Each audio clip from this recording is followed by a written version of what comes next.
Welcome to speedearning.com। आज हम लोग स्टॉक ऑप्शंस में और इंडेक्स ऑप्शन में कैसे बहुत डिफेंसिव ट्रेडिंग कर सकते हैं बगैर रिस्क के, वो सीखने वाले हैं। देखिए, डिफेंसिव ट्रेडिंग क्या चीज़ है कि आप सामने से सीएमपी पे ट्रेड नहीं करते। सीएमपी पे ट्रेड करना वो एग्रेसिव ट्रेडिंग हो जाती है। एग्रेसिव ट्रेडिंग में आपने देखा कि कोई कॉल अगर चल रहा है 10 रुपये, एकदम से मूवमेंट आया अप साइड, कॉल चलने लगा, एकदम 10 से 11 हुआ, 11 से 12, 12 से 13 रुपये प्रीमियम हुआ, आपने सामने से उसको खरीदा, 13 to 1350 गया, आप उसको नहीं बेच पा रहे हैं और एकदम से अगर वो वहाँ से नीचे आ जाता है, 13 से 12 आ गया, 12 से 1150 आ गया, तो एकदम से आपको 3-4 हज़ार रुपये का नुकसान दिखने लगता है। आजकल लॉट साइज़ काफ़ी बड़े हो चुके हैं तो स्ट्रेस काफ़ी रहेगा। इसलिए डिफेंसिव बाइंग एक बहुत सही मेथड होती है जिसमें हम नीचे के लेवल पे बाइंग ऑर्डर लगा के रखते हैं। अगर आपको शॉर्ट सेल करना है तो हायर ऑर्डर्स पे सेलिंग लगाने की कोशिश करते हैं, वो डिफेंसिव अप्रोच है। अगर आपको बाइंग करनी है तो लोअर प्राइस पे बाइंग लगा के रखते हैं। अब तरीका क्या रहेगा, एक पूरा सिस्टम हम आपको बता देते हैं। सबसे पहले आप सेक्टर्स को देखेंगे, तो जैसी मार्केट ओपन हुआ NSeindia.com में गए, वहाँ पे इंडेक्स में आपने सेक्टर्स को देखा जो हमने टेलीफोनिक क्लासेस में आपको पूरा मेथड समझा रखा है। आपने टॉप 2 सेक्टर्स देखे, बॉटम 2 सेक्टर्स देखे। क्लासेस में हम आपको वेबसाइट्स पे ही रखते हैं, वेबसाइट्स का पूरा पाथ आपको पता होता है। लेकिन एक बात यह है कि आप वो जो कुछ भी पाथ हम आपको नोट करवाते हैं, आपको प्रैक्टिस कराते हैं, उसको आप लगातार प्रैक्टिस करते रहिए। क्योंकि जो चीज़ें आपने आज समझी है, हम कई सारी स्ट्रेटेजी, कई सारी वेबसाइट्स के बारे में बता रहे हैं, तो जो आपने आज समझा है हो सकता है वो 10 दिन बाद वॉश आउट हो जाए। तो आपके लिए बहुत ज़रूरी होता है कि 4-5 बार आप अगर उसको अपने हाथ से उसी पाथ पे अंदर एंटर करके एग्जिट करके करते रहेंगे तो आपको अच्छे से याद हो जाएगा वो पाथ। तो आप जाएंगे NSeindia.com में, टॉप 2 सेक्टर, बॉटम 2 सेक्टर्स देख लिया आपने, कमज़ोर सेक्टर, उसमें से 2 स्टॉक और उनके 2 कॉल्स सेलेक्ट कर लिए, और जो वीक सेक्टर्स हैं, वीक स्टॉक्स हैं, उनके 2 पुट सेलेक्ट कर लिए, स्क्रीन पे लगा दिए। अब क्या करेंगे कि सपोज कॉल चल रहा है, एक चल रहा है 5 रुपीज़, एक चल रहा है 25 रुपीज़, ऐसी पुट चल रहा है 10 रुपीज़, दूसरा चल रहा है 30 रुपीज़, तो हम उनमें 20%, 30% नीचे तक का बाइंग ऑर्डर लगा के रखेंगे। सेक्टर वगैरह हम देख चुके हैं, निफ्टी का लेवल भी देख के रखा है। तो अगर मंदी ज़्यादा है तो कॉल के रेट ज़्यादा नीचे लगाएंगे, अगर तेजी ज़्यादा है तो पुट के रेट ज़्यादा नीचे लगाएंगे, क्योंकि जब भी निफ्टी ऊपर जाएगी तो पुट एकदम नीचे आएगा। अब निफ्टी लगातार ऊपर की तरफ ही जा रही है तो पुट बहुत तेजी से नीचे आ सकते हैं, तो आप वहाँ पे बाइंग लगा के रख दीजिए। तो वो ऐसा मौका होगा जहाँ पे एक बार अगर आपकी डिफेंसिव बाइंग आ गई, क्योंकि इन 4 ऑर्डर में से मुश्किल से कोई 1 या 2 ऑर्डर आपके पास आने वाले हैं, और आप ये जो डिफेंसिव बाइंग लगा रहे हैं कॉल में, पुट में, उसके साथ ही एक छोटा सा स्टॉप लॉस भी चाहें तो लगा सकते हैं। 1000 रुपये तक का स्टॉप लॉस आप लगा के रख दीजिए।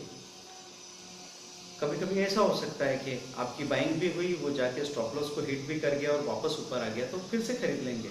1000 रुपये का स्टॉप लॉस लगाया है हमने, 2000 का नहीं लगाया, तो हम 1000 रुपये का स्टॉप लॉस 2 बार रिपीट कर सकते हैं ना, प्रॉब्लम कहाँ है। पर वो जो कुछ भी करेंगे हम क्लैरिटी के साथ करेंगे। तो हमको सिर्फ एक ट्रेड चाहिए, कोई भी एक चीज़ हमारे पास आ जाती है। जैसे मैं एक लाइव एग्जांपल दे रहा हूँ, पिछले 3-4 दिनों से मैं देख रहा था पेट्रोनेट LNG, उसके कॉल पुट में ज़्यादा काम नहीं होता। तो पेट्रोनेट LNG का जो कॉल मेरे पास 15-20 रुपये, मैंने पहले देखा उसको, तो 13-15 इस तरह का प्राइस दिख रहा था, 2 रुपये का तो गेप भी था उसमें, अवॉइड किया हमने। फिर धीरे धीरे हमको पता लगा कि वो 9 रुपये हो गया। फिर एक दिन मैं देखता हूँ 6 रुपये दिख रहा है, तो मैंने 4 रुपये 50 पैसे का बाइंग लगा के छोड़ दिया, और मुझे बिल्कुल उम्मीद नहीं थी कि वो बाय हो जाएगा। लेकिन बाजार बंद होते होते आखिरी में जब बाजार में एक डिप आया 100 पॉइंट का निफ्टी में, वो 4.50 पे आ गया, जबकि उस वक्त 4.50 और 6 इस तरीके से प्राइस दिख रही थी। तो मैंने लोअर एंड पे उसकी बाइंग लगा के रखी। जब एक झटका आया होगा नीचे का, तो नीचे की लहर में 4.50 पे आ गया, और तत्काल मुझे 480 या 5 दिखने लगा, तो वहाँ मुझे वो 1300-1400 रुपये का प्रॉफिट दिखाने लगा। ऐसे आपके अंदर वो ताकत आ जाती है बने रहने की। अगर डिफेंसिव बाइंग करके रखी है तो ट्रेड होने के 5 मिनट के अंदर ही आपको प्रॉफिट दिखने लगेगा, या फिर लॉस भी नहीं होगा क्योंकि ट्रेड ही नहीं हुआ है। तो एक ट्रेड काफ़ी होता है, आप उसको बुक करके बाहर निकल सकते हैं। सुबह शाम सेक्टर्स देख के हम इस प्रोसेस को रिपीट कर सकते हैं। तो अगर किसी दौर में आपका कोई ट्रेड हो ही नहीं रहा है तो उससे कोई परेशानी नहीं है। तो डिफेंसिव मतलब नीचे की प्राइस पे बाय करना और ऊपर की प्राइस पे शॉर्ट सेल करना। एग्रेसिव मतलब सामने से खरीदना, एकदम दौड़ के सामने से खरीदते हैं। तो कॉल पुट के मामले में तो आप ये समझ लीजिए कि 10 बार अगर आप एग्रेसिव बाइंग कर रहे हैं कॉल या पुट की, तो 10 में से 3 बार तो ये होगा कि आपने 10, 11, 12, 13 पे खरीदा तो 15, 16 पे बिक जाएगा। 3 बार ऐसा होगा। लेकिन 7 बार, 10 में से 7 बार वो एकदम से नीचे आएगा, 13 से 12, 11, 11:30 ऐसे दिखाने लगेगा। वो इतने बड़े झटके लगते हैं कि आदमी डर जाता है। फिर उसके बाद वो वापस अगर रेट पे आता है तो आप ज़्यादा देर तक रुक नहीं पाते उसमें, क्योंकि आपने एक बड़ा लॉस देख लिया था, टेंशन क्रिएट हो गया था। और ये तो अच्छे दिन की बात कर रहे हैं जब भाव वापस आ गया, रेट वापस आ गए। अगर बुरा ही दिन हो और वो 11 से लुढ़क के 5 रुपये हो जाए तो कितना बड़ा लॉस हो जाएगा। इतना बड़ा लॉस हो जाएगा कि आप उसको कई दिनों तक कवर नहीं कर पाएंगे। और ये जो शॉक लगता है, ये शॉक आगे के कई अच्छे मौकों को, कई अच्छे ट्रेड्स को अफेक्ट करता है। इसलिए जो गलत समय पे गलत काम करता रहता है वो सही समय पे सही काम करने की तैयारी नहीं रख पाता। तो अपने आप को थोड़ा सा खाली रखिए, ठीक है। देखिए, आप डिफेंसिव बाइंग रखते हैं तो इसमें फ़ायदा किस बात का होता है। डिफेंसिव बाइंग में कई बार ऐसा हो जाता है, जैसे हमने इसकी बात की पेट्रोनेट एलएनजी की, या एक बार हमको C8 दिख रहा था 30 रुपये से घटते घटते वो 9 रुपये तक आ गया कॉल।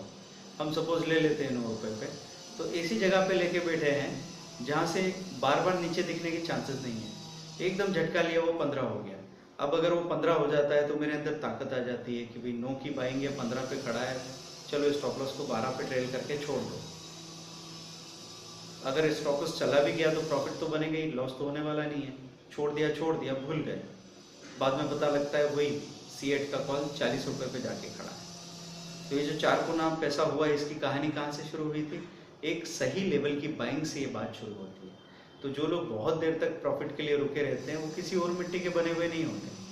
अगर उनकी सही जगह पे एंट्री हो जाती है और वहाँ से बाजार पलट जाता है तो उनको मौका मिल जाता है वहाँ पे खड़े रहने का, क्योंकि खतरा उनसे दूर चला गया है। तो अब वो स्टॉप लॉस ट्रेल कर सकते हैं, वो cost to cost stop loss लगा के और आराम से सोच सकते हैं कि चलो छोड़ा, या तो बहुत बड़ा प्रॉफिट मिलेगा या कुछ नहीं मिलेगा। ऐसा सोच के उन्होंने छोड़ दिया तो कई बार उनको बहुत बड़े प्रॉफिट मिलने वाले हैं। देखिए, इतना बड़ा प्रॉफिट अगर आपको कमाना है तो 2 से 3 बार के छोटे छोटे प्रॉफिट आपके हाथ से चले जाएंगे। ये क्लैरिटी आपके अंदर होनी चाहिए कि बड़ा प्रॉफिट जो कमाता है उसके 2-3 छोटे प्रॉफिट उसकी आंखों के सामने जाएंगे, और अगर वो छोटे छोटे प्रॉफिट कमाना चाहता है तो फिर बड़े प्रॉफिट का टेंशन हटा दे। आपके अंदर ये क्लैरिटी होना जरूरी है। तो डिफेंसिव बाइंग अगर आप लगा के रखते हैं, सपोज आपने 10 रुपये का स्टॉक था और 6 रुपये की बाइंग लगा के रखी है, सेक्टर देख लिया था, उस हिसाब से हम लोगों ने चुनाव किया था और 10 रुपये पे वो चल रहा था, 6 रुपये की बाइंग लगा के छोड़ी हुई है। थोड़ी देर बाद क्या हुआ, जो टॉप सेक्टर्स थे वो एकदम लुढ़क के नीचे चले गए और जो नीचे के सेक्टर्स थे वो एकदम से ऊपर आ गए। अभी मेरा जो 10 रुपये पे चल रहा था कॉल, वो 8 रुपये पहुंचा है, अभी 6 रुपये पहुंचा नहीं है, ट्रेड हुआ नहीं है। तो मेरे अंदर क्या ताकत है कि मैं उस ट्रेड को कैंसिल कर दूं और एक नया ट्रेड नए सेक्टर में नए स्टॉक में लगा दूं और उस अपॉर्चुनिटी का फायदा उठा लूं। तो कॉल पुट के लिए आप में इतनी फ्लेक्सिबिलिटी बहुत ज़रूरी है, क्योंकि कॉल पुट में बैठे बैठे आप बहुत ज़्यादा पैसा नहीं बना सकते। बहुत बड़े लॉट साइजेस हो गए हैं, इसलिए एक अच्छी बात यह है कि छोटे छोटे प्रॉफिट में भी आपको इनफ प्रॉफिट नज़र आता है। तो अगर आप लालच नहीं करेंगे तो आप इसका बेटर साइड, ब्राइट साइड इस्तेमाल कर पाएंगे। Thank you very much, bye.